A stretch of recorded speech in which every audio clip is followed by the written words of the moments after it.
Why do we like TV shows, movies, books, art? Why do we like these things? We like these things because they have meaning attached. The slipping and sliding of meanings, producing something new and beautiful, okay?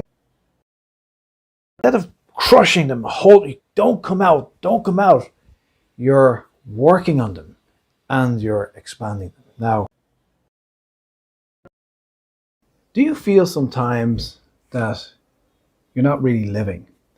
That somehow your life is monotonous, that somehow your life is going through the motions, but somehow you're not really there. Life is bland, life is boring, and somehow it's almost like a monochrome existence. Well, we're going to explore this in this video and show you how you can add more depth, meaning, and happiness to your life. Recently, I was on Quora.com and I was answering a question. And the question is, why do we feel like we don't live sometimes? I think it's a good question. The basic problem that human beings have is civilization and instinct. Instinct is here and civilization is here. Now, Sigmund Freud, one of his works he came out was called Civilization and Its Discontents. And he basically suggested that a thing called repression is the price that we pay for civilization.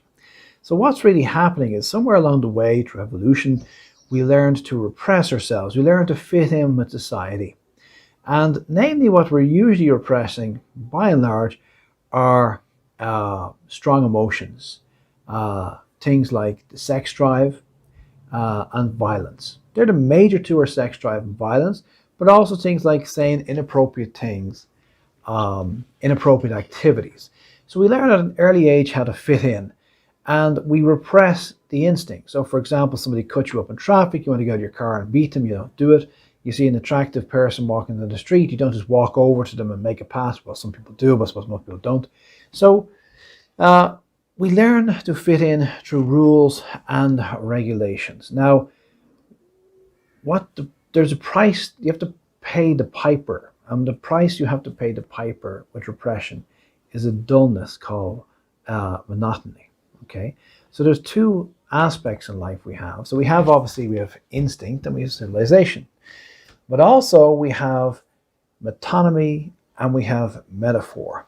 Okay, metonymy is where everything is bland and boring and the same, and metaphor is meanings. So what you actually have is, we could say, theses and antitheses and synthesis. Okay, that we have a mixture of slipping and sliding of meanings. Okay, why is a joke funny? A joke is funny because a deeper meaning slips out, a meaning which might not be 100% socially acceptable. Like, I can criticize you in a joke and it's funny, but if it's not a joke, it's just seen as negative and critical. So I can get rid of my naughty thought, my repressed thought, by making a joke. Okay, so that's an example of how, say, jokes are metaphorical and funny. But actually, if we look at it, everything that's expressive is metaphorical.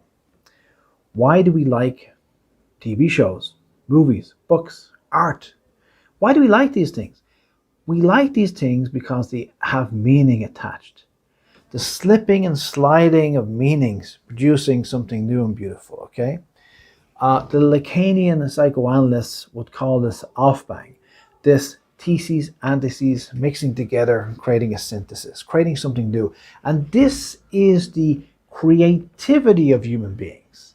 This is the specialness of human beings, because we can take 2 plus 2 and get 800. It's not just 2 plus 2 equals 4. We can have added meaning, metaphorical meaning, deeper meaning. And the other interesting thing is there's no end to that meaning. Okay, for example, when they were coming up with all this GPRS stuff and they start mapping countries and so on, they came to an interesting thing, and this called Mandelbrot set. And the Mandelbrot set is basically a very simple incrementation of an algorithm, and it creates a pattern within a pattern within a pattern within a pattern within a pattern. Now, if you look at that pattern, it will go deeper and deeper and deeper and deeper into infinity. We can also look at, say, we try to draw the outline of, say, a coastline. And you can go into deeper and deeper detail, and it will actually start turning into the Mandelbrot set. The more detail you go to, say you're trying to map somewhere for GPRS, the more detail you go into, the endless detail. This is metaphor. And this is why metaphor gives meaning to life. Human beings are meaning machines, bioelectrochemical meaning machines. We are all about meaning, and we need meaning. It's like our mind needs to live on meaning. When there's no meaning, we have meaninglessness, and it's not feeling good. So, the problem with society is that in an effort to fit in, we repress our feelings. We repress the bad, the desire to hit somebody, the desire to have sex, the desire to say or do something inappropriate, but also we repress the good.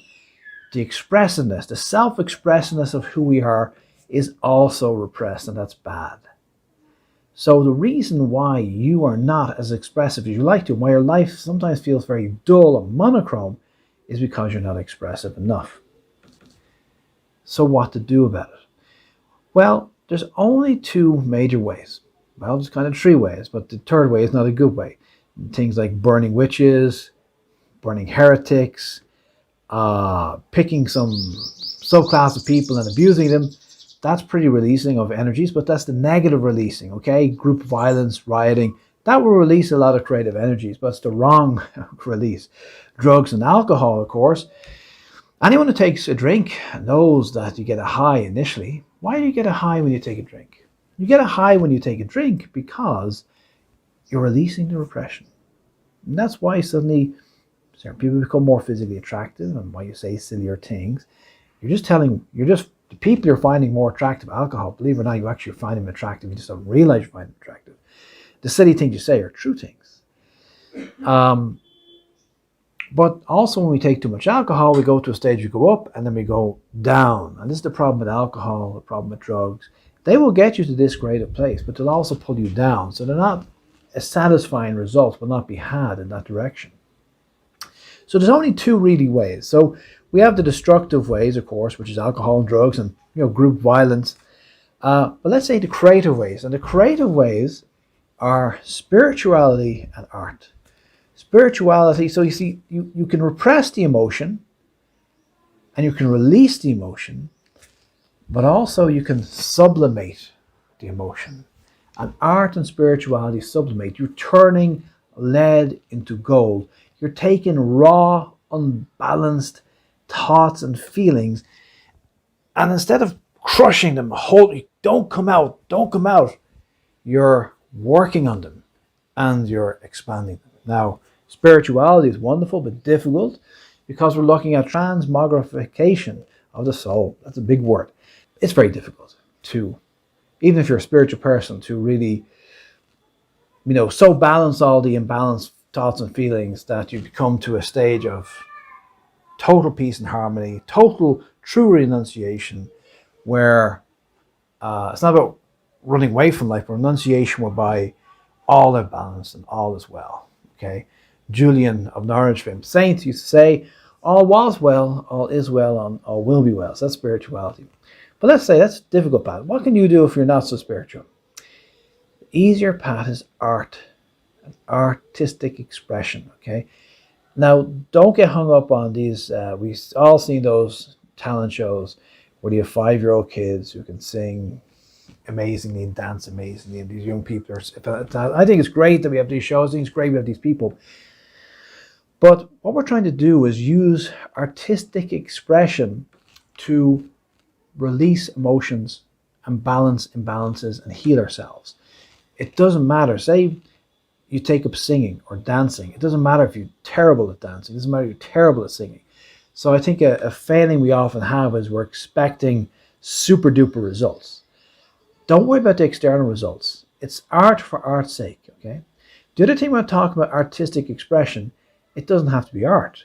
It could be motorcycle maintenance. It could be going to the gym. It could be watching old movies, not binging on Netflix, like not just binging, but watching stuff that you really like, reading books that you really like, getting in touch with those, if you read a great book or you watch a great movie and you feel all sorts of meanings flowing through you, that's metaphor.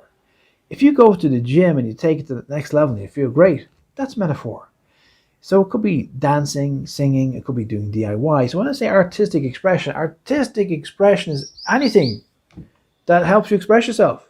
It's an art and it's expression, artistic expression. It doesn't mean you have to have a paint and a canvas, nor does it mean you have to be any good. It's about getting in touch with your inner creative side. It could be going down to your local football club and watching football because you love football. It doesn't matter what it is. But what does matter is getting in touch with that thing which makes you feel good, where there's metaphor in your life again, okay? We've probably all seen those like information programs from 1940s and 50s, and we see a society where people were heavily emotionally repressed. And thankfully, people are less emotionally repressed today. But sadly, what we've done since World War II is we simply lifted the repression, but there's no creativity. So there's more debauchery. There's more, you can sleep around and take drugs, and this is all acceptable. It wasn't acceptable years ago. But that doesn't make people happy. So when I'm saying expression, I don't mean, head off tonight to some bar and start chasing everybody sexually. So that is not expression. That's just lifting the repression, and it only gives you a small relief for a little while till the repression builds back up in that bottle again. No, I'm talking about expression, expressing yourself, which for one person could be, watching a movie 2 nights a week in a cinema. For another person, could be doing art or writing, whatever it is. Another person could be, doing some DIY work or embroidery or something. It doesn't matter what it is. Find something that you like doing, okay? And just do it. Another interesting aspect when you look at this is Zen. There's a book that was very popular some years ago, maybe the 1970s, I think, probably, or 80s, called Zen and the Art of Motorcycle Maintenance. Now, what I like about that book, it's not really about motorcycle maintenance. It's really about Zen in life. And Zen is about being. Being in the moment is Zen. Okay, or Zazen is a process of being in the moment. From Zen Buddhism, Japanese Buddhism. So the idea is that everything can be an art form. Everything can be an act of Zen, okay? When you first go to the gym, you know nothing. But if you get more into the gym over years and years and years, you start finding out more and more and more. I mean, if I look at my own life, I like, for many years, I liked doing weight training. And, the more I get into it, the more there's so many things about how the cells work, the biology behind it, the techniques used for lifting weights. There's also all the politics involved in the gym world, bodybuilding and all this. So there's so many different angles to, say, weight training, which are fascinating. And there's so many mysteries to, say, weight training, so many mysteries to riding a motorbike, so many mysteries to becoming a super duper seamstress. You know what I mean? So anything you take, if you take it with the right attitude, don't see it as a chore. You see, what we tend to have is learn the basics. But when you go learn the basics, you go beyond the basics, you kind of go from the basics to advance them back to the basics again. Like the pianist, he goes through levels and gets to a level of being like a master pianist, and guess what? Then they go back to the basics. And then they revisit the basics and find things they didn't know about again, and they work way back up. So everything is an art. Everything is a Zen, a Zazen. You can be in the now with anything, but you have to see it like that, okay? And the thing to realize is, again, this Mandelbrot idea of if I start mapping the coastline, it becomes infinitely infinite. If I start going into a subject that I love, it's like, if I stack a bunch of papers, one after the other, there's a slight gap, and I try and fill in the gap, I fill in the gap, fill in the gap. I can spend infinity trying to fill in the gap. I will never fill in the gap. That's metaphor. Metaphor is added meaning in your life. And as long as you're not getting added meaning, you have metonymy and you feel bored. And life becomes monochrome. So trying to become a more expressive version of yourself by seeing life as an art and finding out what it is that rocks your boat and doing it, that is the way to create metaphor. The second aspect I want to talk about here is journeying. And it's just a term I use, which makes me like going on your journey. And I think this is a big failing with a lot of self-help. This idea of a $3,000 weekend course, it's all bullshit.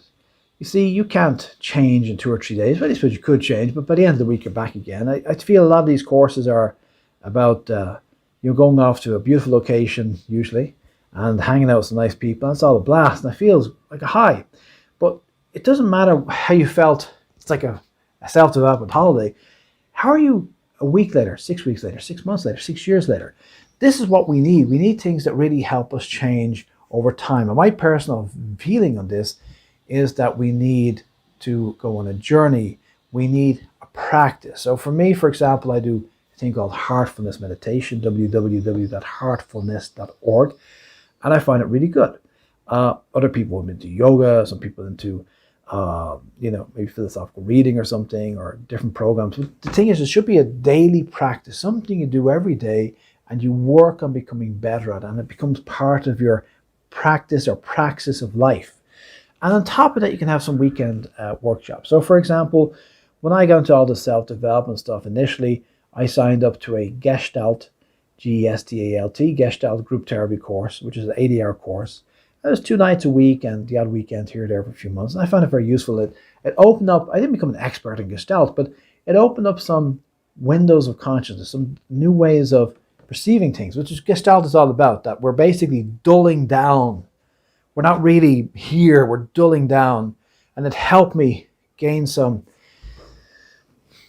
a way of picking up on things and living more deeply.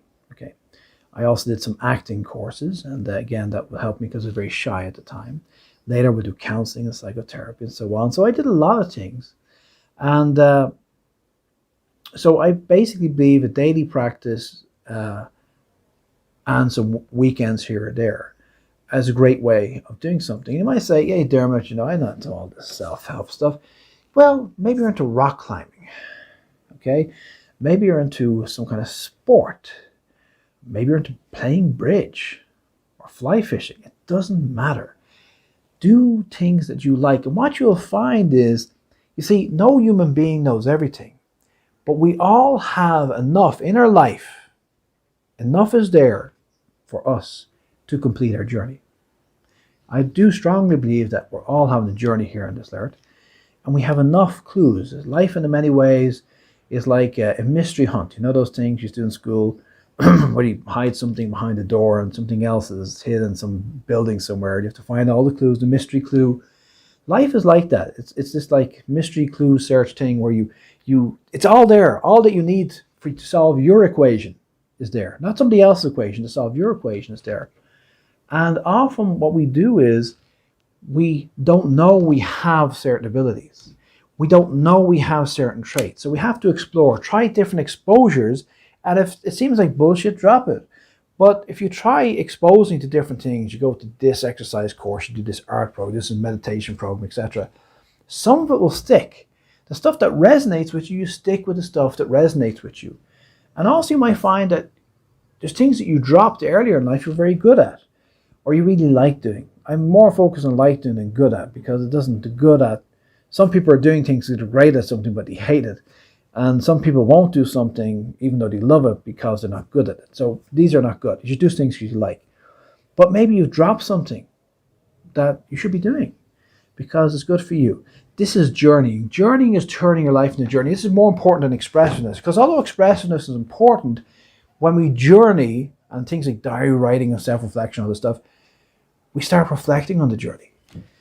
And when we reflect upon the journey, we start auto-correcting. We start correcting and working on things. A final analogy I would give before I sign out is gardening. Back when I used to live in Ireland, we have a lot of people gardening and people weeding out.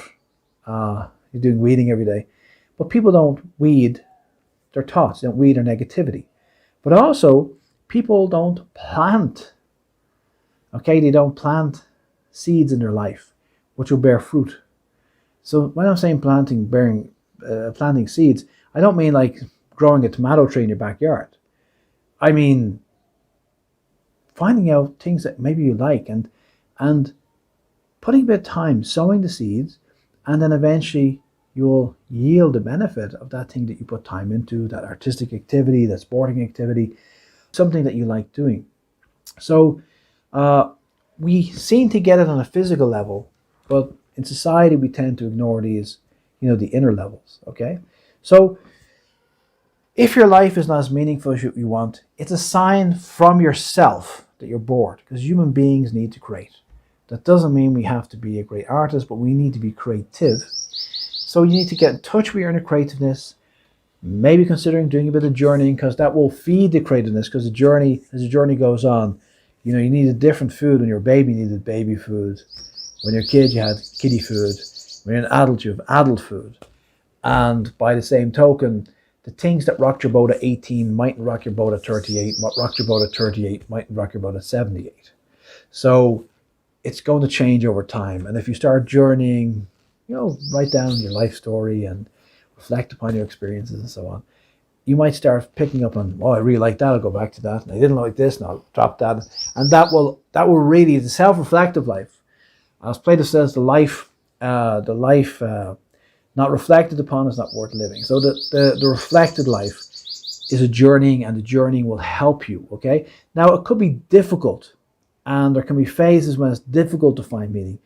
But it's like searching for water. If you go 100 foot down and the well is not deep enough, you go 200 feet down, or 300 feet, or 400 feet down, until you eventually get to water.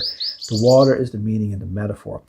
And the final thing I'd like to say here as well is self-concept. Self-concept is terribly important, because a lot of people have too limited a concept of who they are. And maybe they came from families which are super duper conservative and no sense of fun. So you might have to extend your comfort zone. Okay, you might have to extend your comfort zone a bit and find new avenues of expressiveness. Okay, if your person's self-concept is very small. Okay, so that's basically it. If your life is monotonous and boring, it's a signal from yourself to dig deeper. And if you're digging deeper and still not getting the metaphor, just keep at it. Like a miner mining for gold, you'll eventually get there, because human beings are meaning machines. And keep at it, because the meaning will come. And that's what life is about. And the wonderful creativity of a human being is this, making meaning out of experiences. And that's what gives us context, as like the cherry on the icing and the chocolate sauce and the ice cream, whatever. It's the stuff that makes life enjoyable. Okay? So best of wishes in doing this. It might not be easy, but if you keep applying yourself, it will become easier. Okay, hope you have a nice day. I'll talk to you next time.